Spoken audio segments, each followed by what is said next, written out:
하겠습니다. 자, 99회 기출문제, 실기, 회사 코드는 2099번이고요. 그래서, 덕양상사 이렇게 바꿔주시면 되는데, 자, 1번서부터 문제를 한번 풀어보도록 하겠습니다. 실무, 1번을 보시면, 업무용 승용차를 리스하여 사용하고자 한다. 다음의 자료를 계정 과목 및 적요 등록에 반영하시오. 이렇게 어디 가서 뭐 하라고 주어져 있어요. 그래서 계정 과목 및 적요 등록에 들어가 보시도록 하겠습니다. 그러면 계정 과목 및 적요 등록 들어가면 앞에 코드 번호가 851번이라고 나와 있죠. 네, 그럼 그냥 이 상태에서 그냥 이 자리에 커서가 있는 건데 여기서 그냥 851번 치시면 됩니다. 그러면 사용자 설정 계정 과목이라고 하는 게 나왔나요? 그쵸? 네, 그럼 이쪽 오른쪽에다가 여기에 계정 과목 이름을 차량 리스료 라고 넣어주시면 되겠고, 그 다음에 성격은 3번 경비. 그래서 3번 경비. 그 다음에 현금 적요에다가 1번. 현금 적요 1번. 업무용 승용차 리스료. 이렇게 넣어주시기만 하면 됩니다. 이해가 되셨죠? 그런데 저장 버튼이 없으니까 제가 항상 뭐 하라 그랬죠? 줄 바꾸라 그랬어요. 여기에서 다른 데 클릭했다가 한번 다시 와서 얘 있는지 확인.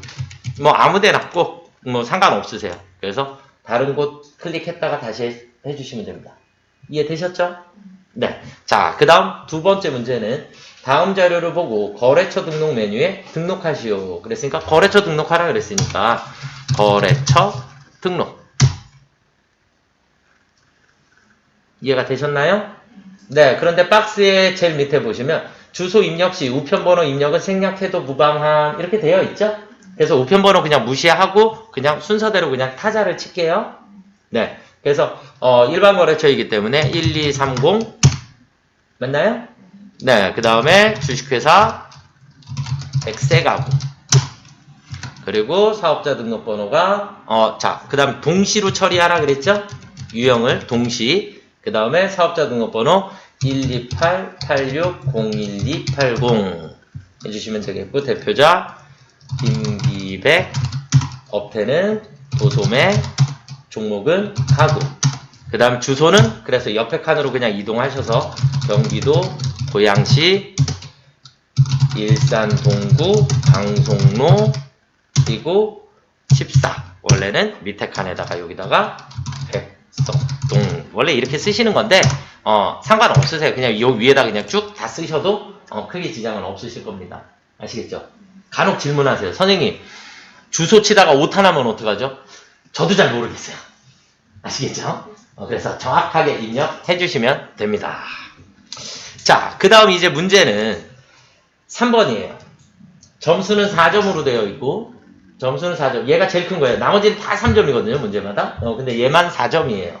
그래서 얘를 틀리면 이론 2개가 문제가 생기는 거죠. 그죠? 네, 그래서 기초정보의 전기분 재무제표 문제가 여기에 있는 재무제표. 그런데 제가 원손, 이제 순서대로 가야 한다. 그렇죠? 원손, 이제 순서대로 가야 하고요. 담당자의 실수로 문제를 보시면 전기 기말 제공품 재고액이 잘못 입력되었음이 확인되었다. 당사의 올바른 전기 기말 제공품 재고액은 250만 원이다. 이와 관련하여 전기분 재무제표를 모두 수정하시오. 그랬어요. 그러면 기말이 틀렸다 그랬죠. 기말은 무조건 어디 가서 고쳐야 된다 그랬죠? 재무상태표. 전기분 재무상태표. 그래서 전기분 재무상태표에 가시면 여기에 제공품이라고 하는 게 있어요. 제공품. 그런데 제공품의 금액이 얼마래요? 250이래요. 그런데 우리는 150이라고 썼거든요. 그렇죠? 그래서 얘를 250으로 수정해 줄 거예요. 이해가 되셨습니까? 그러면 얘를 250으로 수정을 했더니 대차 차익이라는 게 100만 원이 생겼죠. 맞나요? 네, 대차 차익이라는 게 100만 원이 생겼어요. 근데 대차 차익 지금 현재 여기서 해결을 할 수 있는 게 아니고 이제 순서대로 갑니다. 기말을 고쳤으니까 제일 먼저 원가 명세서서부터 들어갈 거예요. 전기분 원가 명세서. 그래서 전기분, 무조건 전기분으로 검색. 원가 명세서에 가실게요. 그러면 이렇게 메시지가 떠요. 전기분 재무상태표 데이터가 변경되어 기말 제공품 재고액이 변경되었습니다. 기말 제공품이 여기로 들어왔거든요. 250이. 이해가 되셨나요? 네, 기말 제공품이 들어왔으니까 얘가 원래 150이었던 게 250으로 바뀌었으니까 당연히 단기제품 제조원가가 바뀌었겠죠. 그쵸? 맞나요? 네. 그러면 이 단기제품 제조원가는 어디로 간다 그랬죠? 손익계산서. 전기분 손익계산서. 그래서 문제를 풀으실 때 이제 저는 이제 조금 편하게 이걸 숫자를 계속 쓰시지 마시고 화면을 오른쪽 끝으로 이렇게 갖다 놓으세요. 여기 끝에 여기 보이게. 끝에 얘가 보이게. 이렇게 끌어다 놓으시고 그 다음에 전기분 손익계산서 들어갈게요. 그럼 이제 손익계산서는 화면에 이쪽으로 이렇게 조금 갖다 놓으시면 얘가 아까 단기제품 제조원가라 그랬어요? 맞죠? 이 금액이 어디로 와야 돼요? 제품 매출 원가로. 제품 매출 원가를 클릭을 하시면 여기에 단기제품 제조 원가가 있어요. 그런데 이 금액이 다르죠? 그래서 여기 있는 금액을 얘랑 똑같이 수정을 해주시면 돼요. 그래서 8,132만원입니다. 그러면 매출 원가가 변경이 됐겠죠? 확인. 그러고 나면 여기 있는 매출 원가가 변경이 됐으니까 당기순이익이 바뀌었을 거예요. 그렇죠? 그러면 얘를 화면을 다시 또 옆으로 이렇게 갖다 놓을게요. 그리고 전기분 잉여금 처분 계산서로 갈게요. 잉여금 처분 계산서를 열었을 때 여기에 있는 당기순이익이 여기로 왔어야 되거든요. 이해가 되셨나요? 그래서 여기 있는 금액을 1억 2,288만원으로 수정해 주시면 됩니다. 수정해 주시고 그러고 나면 여기 위에 있는 미처분 이익 잉여금의 금액이 바뀌게 돼요. 마지막 이 미처분 이익 잉여금의 금액을 이제 어디로 가요? 다시 전기분 재무상태표로 갈 거예요. 전기분 재무상태표. 재무상태표에 가셔서 2월 이익 잉여금 칸을 2월 이익 잉여금 칸을 여기에 있는 미처분 이익 잉여금을 2월 이익 잉여금에 1억 9,077만원입니다. 라고 변경을 해주시면 대차 차익이 없어졌죠. 여기까지 오시면 정답입니다. 아시겠죠? 네. 자, 여기까지 기초정보관리에 대한 입력이 끝나셨습니다. 자, 그 다음은 이제 일반전표로 들어가 보도록 하겠습니다. 일반전표 들어가셔서 날짜 하나씩, 날짜가 제일 중요해요. 아시겠죠? 자, 첫 번째 7월 22일로 가보도록 하겠습니다. 거래처 영동상사에서 받은 약소금 135만원에 만기가 도래하여 당좌수표로 수령하였다 그랬나요? 그쵸? 네, 일단 정답은 차변에 현금 135만원, 대변에 받으러움 영동. 이게 정답. 받으러움 만기가 돼서 회수했으니까. 선생님, 당좌수표 누구 건지 모르는데요. 당연히 기본은 뭐예요? 상대방이 발행한 걸 내가 받았겠죠. 당좌수표라는 개념. 그래서 당전 발행 당좌수표라고 나와야지만 당좌 예금인 거예요. 이해가 되셨죠? 내가 발행한 수표. 그럼 내가 지금 현재 우리 회사는 영동상사랑 거래를 하고 있는데 수표를 받았다는 얘기는 영동상사가 발행한 수표를 받았겠죠. 당연히. 기본적으로. 그러니까 당전 발행 수표가 다시 내가 발행한 게 돌아서 다시 나에게 돌아오지 않는 이상은 상대방이 발행한 수표를 받았다라고 하는 게 기본인 거죠. 그래서 현금이 왔습니다. 이해가 되셨나요? 네.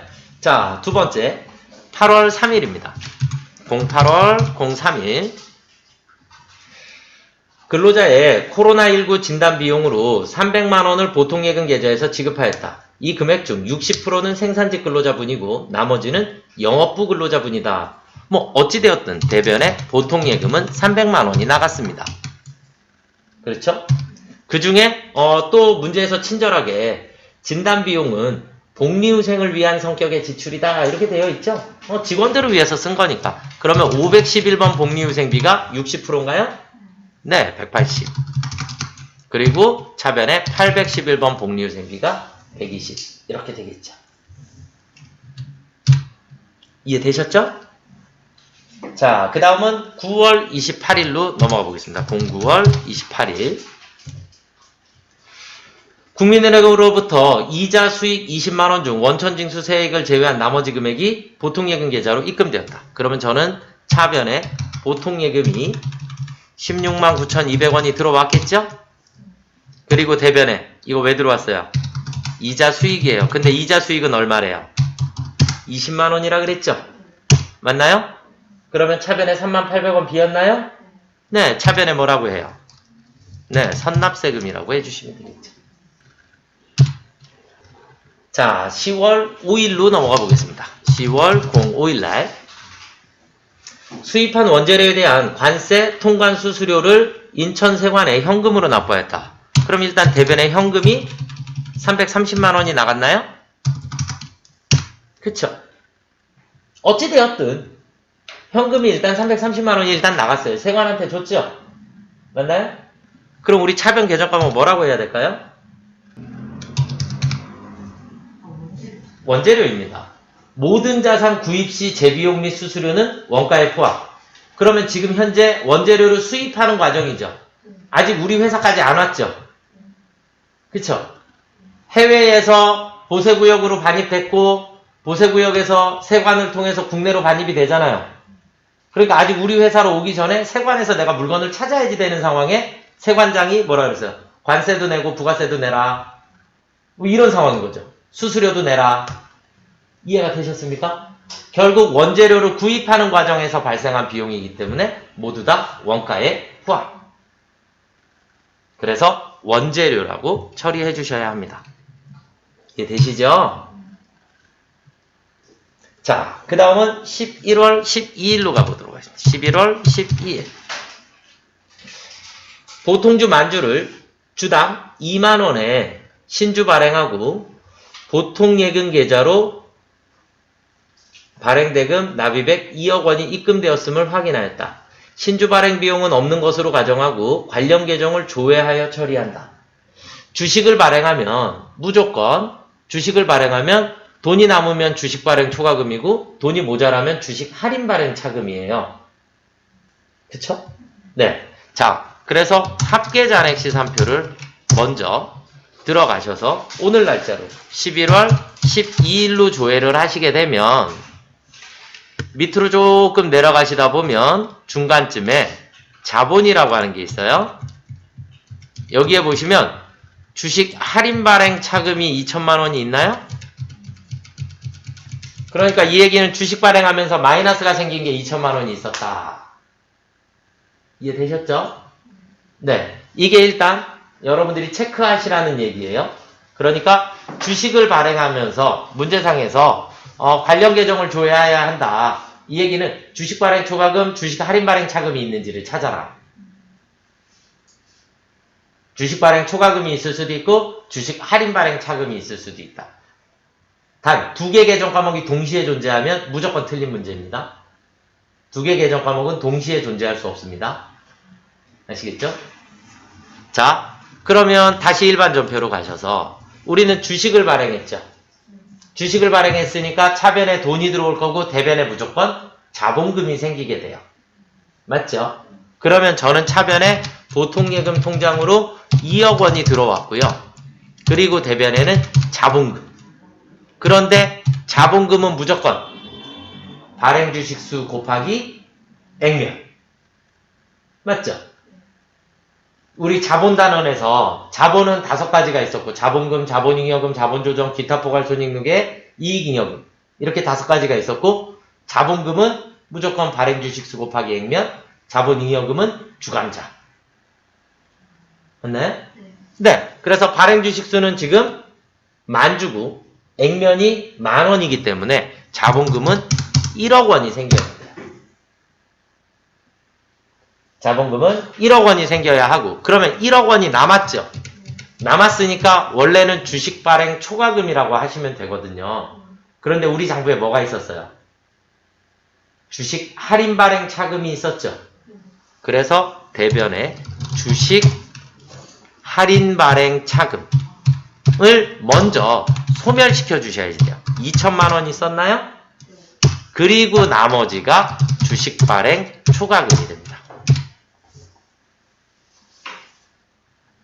이 문제는 저희 교재 98페이지에 우선 적용 개정 과목을 제가 정리해 드린 게 있어요. 그래서 98페이지에 우선 적용 개정 과목을 확인을 해보시면 거기에 4번에 주식 발행 해서 초과금이 생기면 일단 할인 발행 차금을 우선순위로 먼저 갖다 메꾸고 그리고 초과금이 된다. 이렇게 되어 있는 겁니다. 자, 그 다음은 11월 16일입니다. 11월 16일. 한국의 외상매입금 잔액 150만원을 결제하기 위하여 세화로부터 받은 어음을 배서양도하였다. 일단 외상매입금을 갚았다는 뜻이죠.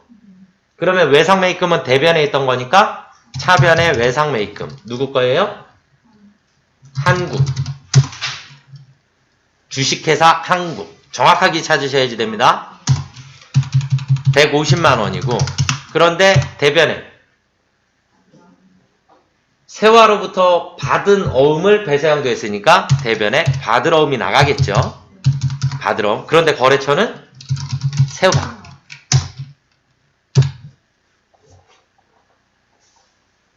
이해가 되셨나요? 네. 일반 전표 문제를 풀어봤고요. 자, 그 다음은 이제 메인 매출 전표로 넘어가 보도록 하겠습니다. 메인 매출 전표 풀으실 때는 항상 우리가 샀냐 팔았냐 증빙이 뭐냐 얼마냐 그쵸? 그리고 분계만 확인해 주시면 됩니다. 아시겠죠? 네. 자, 첫 번째 7월 15일입니다. 7월 15일 거래처의 영업부 대리 이순재 씨의 결혼식 축하를 위해 화환을 구입하고 다음에 자 일단 구입하고 샀다. 그러면 샀으니까 매입에서 찾으셔야지 됩니다. 그리고 전자 계산서를 발급받았으면 계산서 나오면 무조건 면세입니다. 그래서 유형은 53번. 화환을 구입을 했고요. 우리 품목, 수량, 단가는 채점 대상이 아니에요. 그래서 그냥 주어져 있는 글자를 그대로 써주시기만 하면 됩니다. 공급가액은 22만원이고요. 거래처는 플라워. 전자인가요? 네. 분계는요? 외상 미수인데 우리 외상이라는 표현을 쓸 수가 없죠. 상거래가 아니니까, 그죠? 상품 제품 거래, 원재료 거래가 아니니까 분계는 무조건 혼합. 차변에 뭐예요? 접대비. 거래처의 영업부 대리잖아요. 그렇죠? 네, 그래서 접대비 그리고 대변에는 미지급금이라고 처리해 주시면 되겠죠. 이해가 되셨습니까요? 네. 자, 그 다음은 8월 1일로 월이 바뀌었습니다. 08월 01일. 명지기계사에 원재료 운송용 트럭을 처분하고 전자세금 계산서를 발급하였다. 대금은 한 달 후에 수령하기로 하였으며 처분 시점에 감가상각은 하지 않기로 한다. 자, 유형자산의 매각거래거든요. 엄청 중요하고 시험 문제에 자주 등장을 할 거고 우리는 앞에서 이 문제를 안 풀어봤어요. 그래서 자세히 조금 설명을 드릴게요. 자, 처분이라는 걸 하게 되면 내 장부에서 지워진다라는 뜻이죠. 없어지잖아요. 그죠? 그러니까 감가상각 누계액도 항상 같이 소멸하셔야 합니다.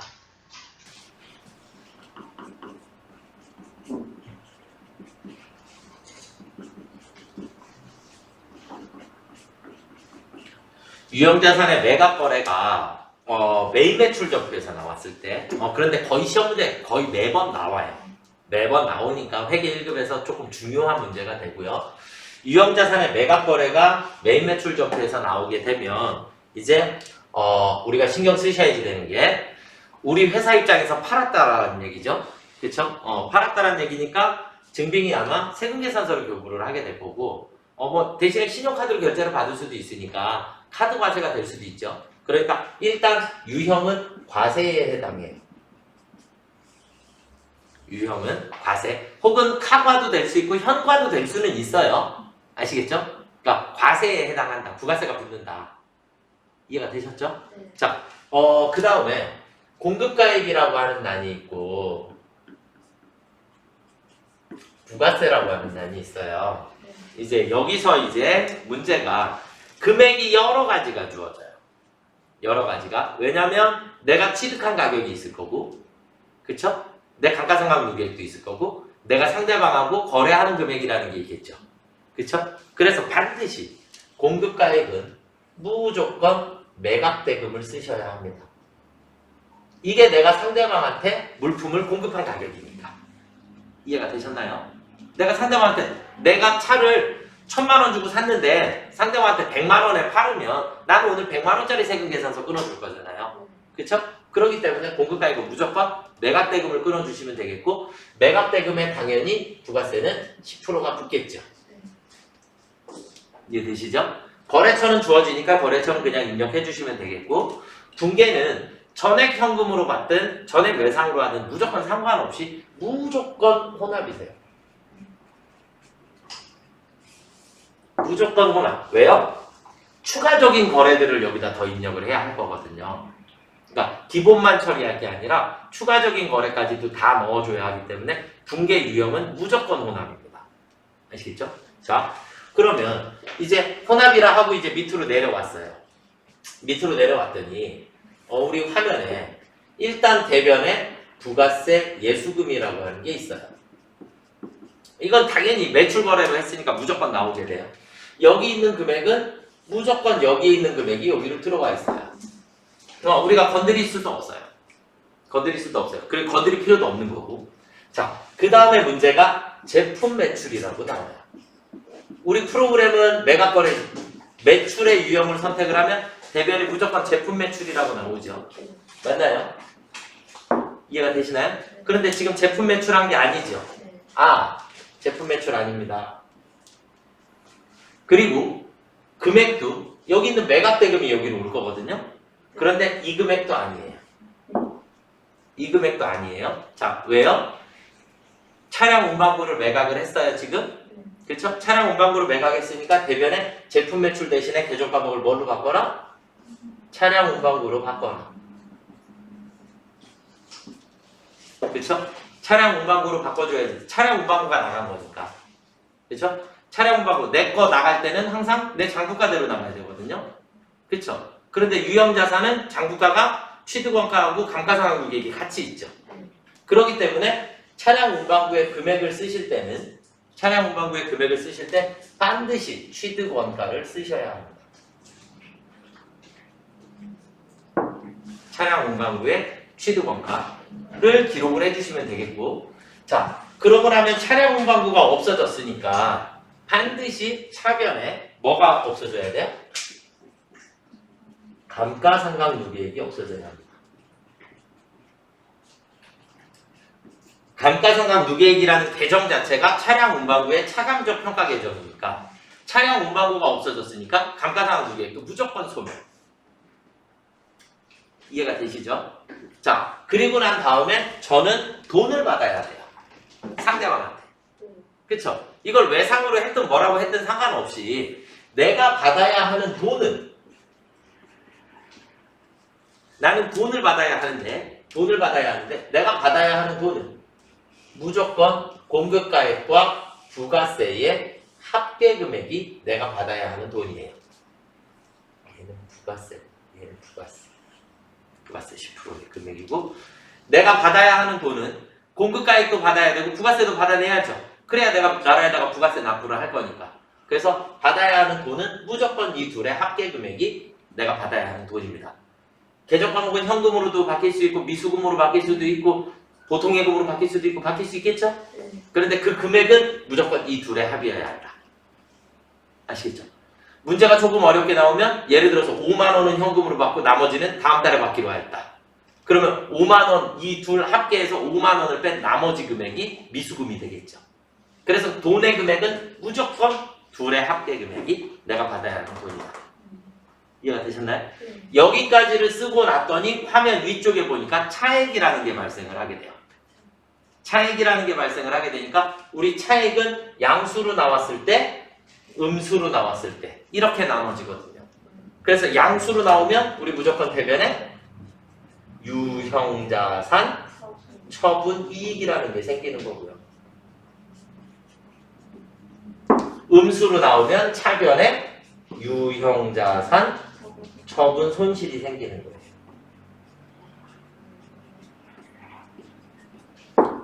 이해가 되시나요? 유형자산 매각거래는 그냥 이게 틀이에요.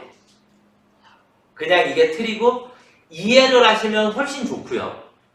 원래 당연한 논리거든요. 이거는 당연한 논리인데 우리가 문제 푸는 방식으로 가게 되면 또 헷갈리신다라고 하시니까 그러면 이렇게 조금 암기를 하시면 된다라고 보시면 될 것 같습니다. 아시겠죠? 네. 자, 이제 화면에 입력을 한번 해보도록 하겠습니다.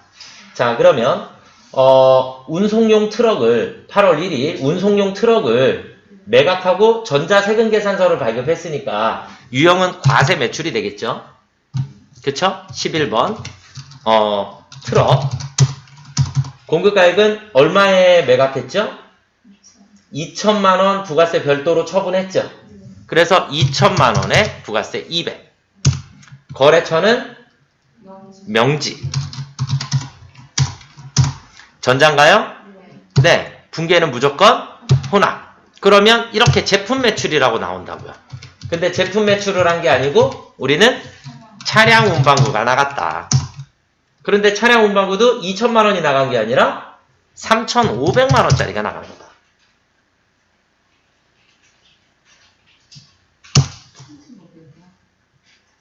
그리고 차량 운반구 3,500이 나갔으니까 차변에 반드시 209 감가상각 누계액이 1,650만 원이 없어져야 한다. 그리고 저는 차변에 돈을 받아야 하니까 대금은 한 달 후에 수령하기로 하였으며 그랬으니까 미수금이라고 하는 게 생기겠죠. 미수금이라고 하는 게 생기는데 이 금액이 답이 아니더라. 이 금액이 답이 아니고 위에 있는 공급가액과 부가세액을 내가 받아야 하는 거다. 그렇죠? 내가 2천만 원에 팔기로 했으니까 2,200만 원을 받아야 한다. 그래서 2,200만 원의 미수금이 생기게 되고 여기까지를 처리했더니 양수로 150만 원이 차익이 발생을 했죠. 양수로 150만 원이 차익이 발생했으니까 양수가 생기면 무조건 무슨 변이요? 대변에 유형자산 처분 이익이 150만 원이 생긴 겁니다. 다시 한번 정리들을 꼭 해보셨으면 좋겠습니다. 그런데 문제 계속 반복돼요. 계속 반복되니까 조금씩 노력을 하시면 되지 않을까라고 생각이 듭니다. 자, 그 다음 문제로 넘어가 보겠습니다. 10월 22일입니다. 10월 22일 비사업자인 김민국에게 제품을 판매하고 대금을 현금으로 수취하였으며 다음과 같이 현금 영수증을 발급했어요. 그러면 매출했으니까 매출의 현금 영수증은 현금 과세 22번인가요? 22번 제품을 판매를 했고요. 공급가액은 공급 대가를 입력하시면 되죠. 현과 카과 건별 세 가지는 공급 대가를 입력하면 알아서 나누어진다 그랬어요. 그래서 55만 원을 입력해 주시면 나누어질 거고요. 거래처는 김민국 해주시면 되겠고요. 분계는 전액 현금인가요? 네, 그래서 그냥 분계는 현금 그러면 끝났죠. 제품 매출하고 현금 받았습니다.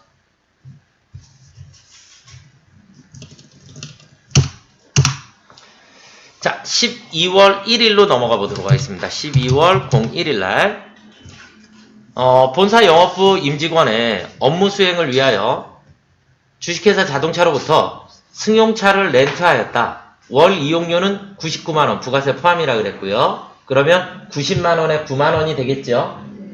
맞나요? 보통예금 계좌에서 이체 지급하였고 전자 세금계산서를 발급했나요? 발급받았나요? 네. 그러면 우리 유형이 뭐죠? 불공입니다. 승용차의 구입 및 유지 관련 해서 들어가는 비용은 모두 다 불공입니다. 그래서 원칙상은 1000cc 이렇게 주어져야지 되는데 1000cc라고 주어지지 않고 그냥 6인승이라고만 주어졌어요. 아시겠죠? 그래서 6인승, 8인승까지는 다 과세예요. 그 다음에 9인승서부터는 우리가 다인승, 승합이라고 봐요. 승합이라고 보기 때문에 그때는 과세예요. 승합차는 업무상 여러 명이 타야 할 필요성이 있기 때문에 보유하는 거니까 매입세 공제가 가능해요. 아시겠죠? 네. 그러면 우리는 렌트 비용인가요? 그쵸? 렌트 비용이고 금액은 90만원에 9만원입니다. 네. 거래처는 자동차, 주식회사 자동차, 전자인가요? 네. 불공 사유는 여기로 내려왔어요. 커서가 F2 눌러서 승용차 구입, 유지 및 임차. 지금 임차한 거죠. 빌린 거죠. 이해가 되셨습니까? 네. 그래서 3번이 정답이 되겠고요. 그 다음에 분계는 보통예금에서 지급했으니까 분계는 혼합. 그리고 차변 계정 과목은 임차료입니다. 그리고 대변에 보통예금이 나가면 됩니다. 렌트, 리스 모두 다 임차료입니다. 그래서 우리가 사무실에서 제일 많이 쓰는 것 중에 정수기, 렌탈에서 쓰죠. 그 렌탈료 모두 다 원칙 계정 과목은 다 임차료입니다.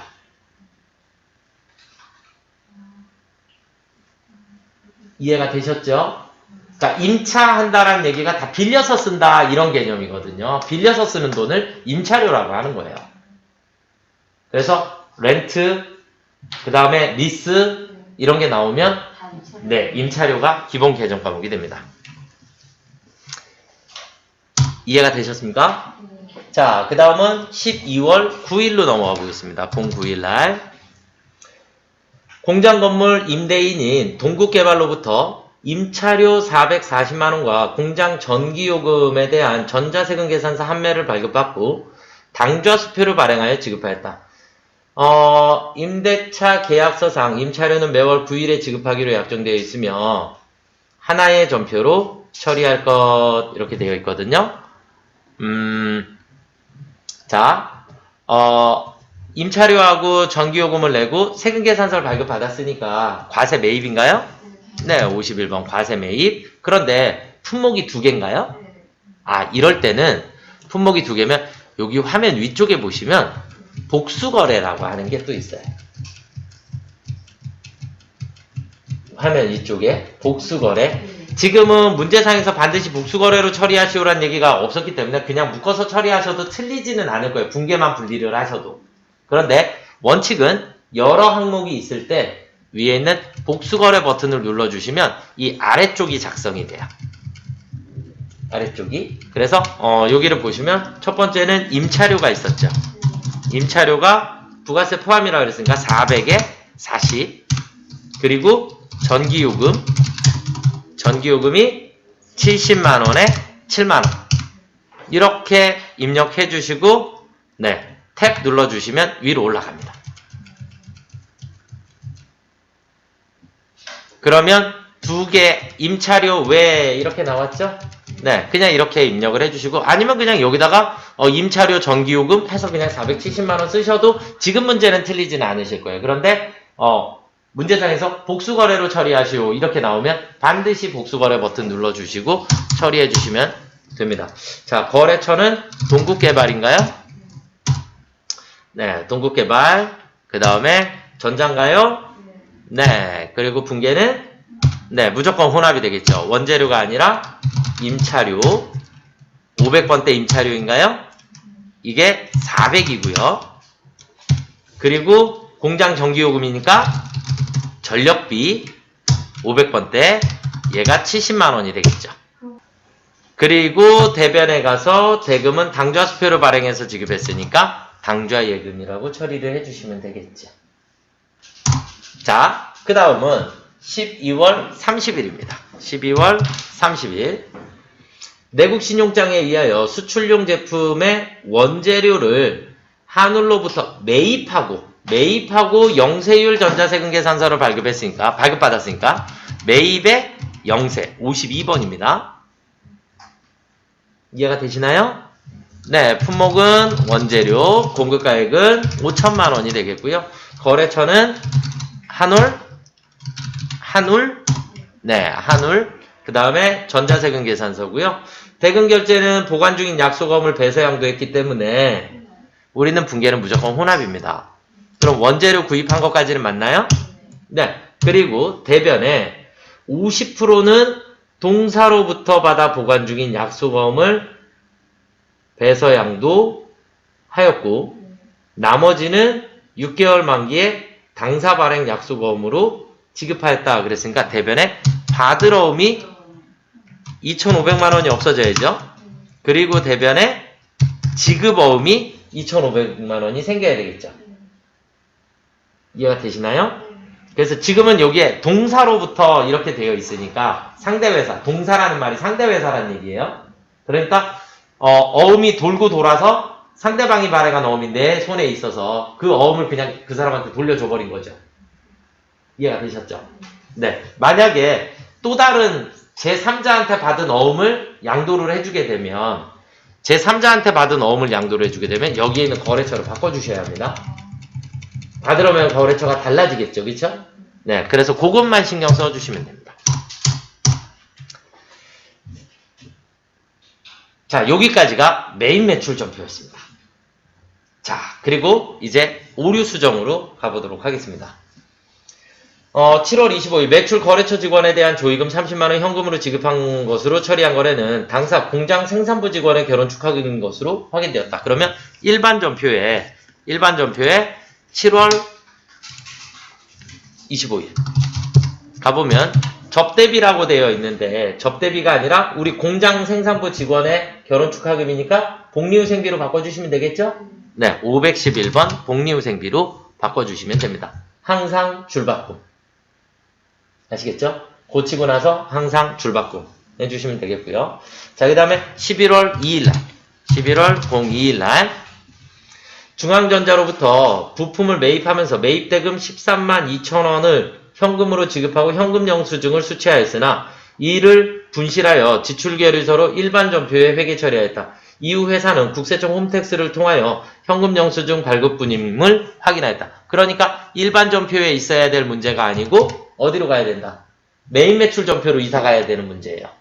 근데 일반 전표에서 메인 매출 전표로 이사는 못 가요. 그러니 금액 확인 13만 2천원 되어 있죠? 부가세 포함이라 그랬고 그럼 여기 있는 전표는 다 선택하셔서 뭐예요? 삭제. 그리고 메인 매출 전표에 날짜가 며칠이에요? 11월 02일날 우리는 현금 과세 매입인가요? 61번 원재료 13만 2천원 써주시면 부가세가 나눠지겠죠? 거래처는 중앙전자 분계는 그냥 현금 앞에 있던 문제랑 똑같이 처리를 해주시면 돼요. 대신에 이제 현금 영수증이 있으니까 매입세 공제를 받을 수 있는 상황이 생긴 거고 이해가 되셨나요? 네. 자, 그 다음은 결산 문제입니다. 결산 문제 일단 수동결산 일반 전표 12월 31일 그런데 문제가 3개가 다 그냥 일반 전표 문제죠. 네, 자동결산 문제가 없었어요. 네, 그래서 첫 번째 1번 단기 차입금에 대한 미지급 이자를 계산해라. 그럼 미지급, 성급, 선수, 미수, 미지급 했나요? 그렇죠. 미지급 무조건 무슨 변에 생겨요? 대변에. 미지급, 비용 15만원, 차변에 뭐를 미지급했다고요? 이자잖아요. 이자. 그쵸? 이자 비용. 단기 차입금에 대한 미지급 이자를 계산하라 그랬죠. 이자. 그러니까 이자가 미지급된 상태인 거죠, 지금. 자, 그 다음은 한미은행으로부터 차입한 장기 차입금 5천만 원 중 3천만 원은 내년에 만기가 도래한다. 그러니까 장기 차입금이었는데 내년에 만기가 도래하니까 더 이상 장기 차입금이 아닌 거죠. 그러니까 차입금 대변에 있었던 거니까 차변에 장기 차입금. 한미은행. 얼마만요? 3천만 원만. 그쵸? 그리고 대변에 얘를 뭐라 해요? 네, 유동성 장기부채 마찬가지 한미은행 둘 다 거래처. 네. 그래서 장기차입금, 유동성 장기부채 모두 다 거래처 입력해 주셔야 합니다. 자, 그 다음 3번은 대여금에 대한 단기기간 경과분 이자 수익 30만 원을 계상하다. 그러면 이자 미수액이라 그랬죠? 이자를 못 받았다. 못 받았다. 네, 그러니까 차변에 미수수익. 미수수익 30만 원, 대변에 이자 수익이 30만 원이 생기면 되겠죠. 네, 결산 문제는 오히려 조금 쉬웠다라고 보여집니다. 자, 그 다음은요, 이제 조회 문제로 넘어가 보시도록 하겠습니다. 조회. 1월 말 현재 유동자산과 유동부채 간의 차액은 얼마인가 그랬거든요. 1월 말 현재 유동자산, 유동부채 어디로 갈까요? 아무데로나 가셔도 상관없으신데 재무상태표 갈까요? 재무상태표. 그래서 01월 말 현재. 그러면 유동자산. 그러면 여러분들은 시험장에서 컴퓨터에 있는 계산기 사용 금지예요. 아시겠죠? 그래서 여러분들 계산기에다가 직접 입력하시면 됩니다. 7억 100만원. 이해되셨죠? 거기에서 뺄 거예요. 그죠? 뭐를? 유동부채를. 얘 컨트롤 C 하셔도 됩니다. 컨트롤 C 안 되지, 여러분들은. 왜냐면 계산기 쓰셔야 되니까.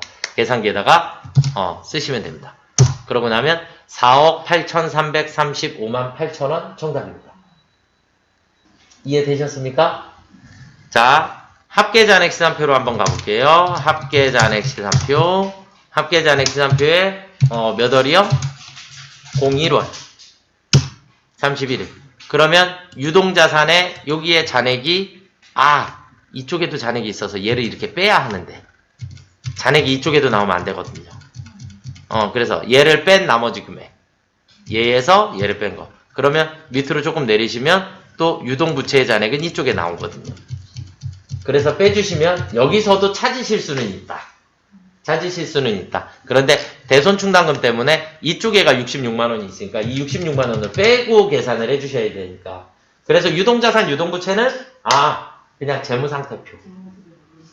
이해가 되셨죠? 네. 자, 그 다음은 문제 2번. 확정신고기간에 과세표준과 납부세액은 얼마인가 그랬어요. 그럼 1기 확정신고, 부가세 신고서 가시면 됩니다. 부가가치세 신고서. 그래서 4월부터 6월까지. 자, 여기에 보시면 여기 왼쪽에 빨강색에 과세표준 및 매출세액이라고 되어 있거든요. 우리가 이 빨강색 이 안에다가 넣을게 과세표준하고 매출세액을 계산할 거예요. 그러니까 여기 있는 금액란에 있는 합계.